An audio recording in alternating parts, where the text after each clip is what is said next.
Weapon: MP18. Country of origin: German Empire. Weight: 4.18 kilograms. Rate of fire: 500 rounds per minute. Caliber: 9 by 19 mm Parabellum and 7.63 by 25 mm Mauser. Fire modes: full auto. Range: 80 meters.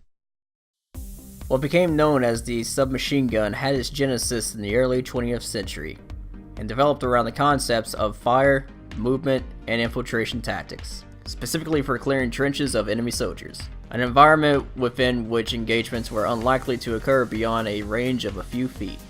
The MP18, manufactured by Theodor Bergmann Abteilung Waffenbau, was the first practical submachine gun used in combat. It was introduced into service in 1918 by the German Army during World War I as the primary weapon of the Sturmtruppen, assault groups specialized in trench combat. Although the MP18 production ended in the 1920s, its design formed the basis of most submachine guns manufactured between 1920 and the 1960s. In 1915, the German Rifle Testing Commission at Spandau decided to develop a new weapon for trench warfare, an attempt to modify existing semi-automatic pistols, specifically the Luger and the C96 Mauser, which failed, as accurate aim fire in full automatic mode was impossible due to their weight and high rate of fire of 1,200 rounds per minute. The commission determined that a completely new kind of weapon was needed. Hugo Schmeisser, working for the Bergmann Waffenfabrik, was part of a team composed of Theodor Bergmann and a few other technicians.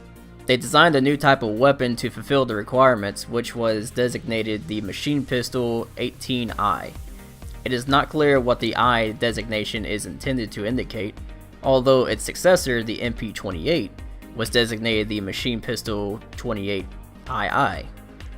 Full-scale production did not begin until early 1918, though technically not the world's first submachine gun, being beaten by the double-barrel Italian Villar Perosa of 1915, and modern usage of the term the MP18 is considered the world's first submachine gun, since the Villar Perosa had been designed to be used as a light machine gun on aircraft, before it was adopted to infantry use as a single-barreled shoulder-fired weapon in late 1918.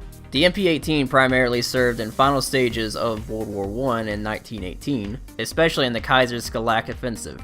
At least 5,000 MP18s were built and used during World War I, but based upon observed serial number ranges of captured weapons, it is possible that up to 10,000 were built for the war.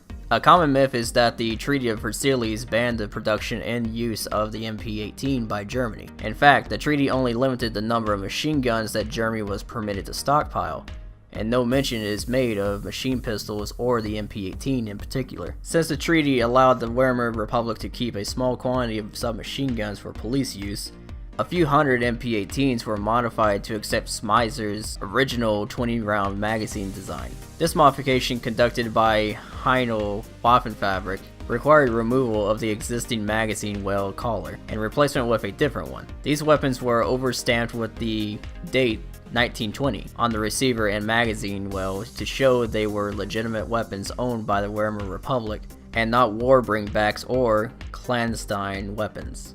In other parts of the world, Britain directly copied the MP28 at the beginning of World War II.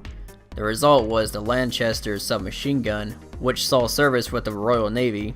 The British Sten gun used a side-mounted magazine configuration and a simplified version of the open-bolt firing operating system of the MP28. The Soviet Union also made a similar use of MP18 design in their PPD-40 submachine gun in 1934.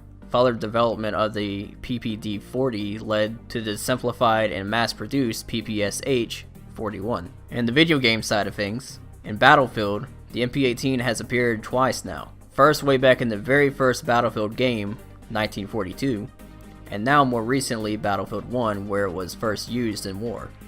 A weapon that was designed for a new war. It started a new evolution of weapon class. The MP18 shows what new innovations of war can do. Thank you everyone for watching, hope you enjoyed. Don't forget to hit that like button and subscribe on your way out. Also, if you liked this video, go check out the rest of our content for more weapon history along with tech news and gaming let's plays.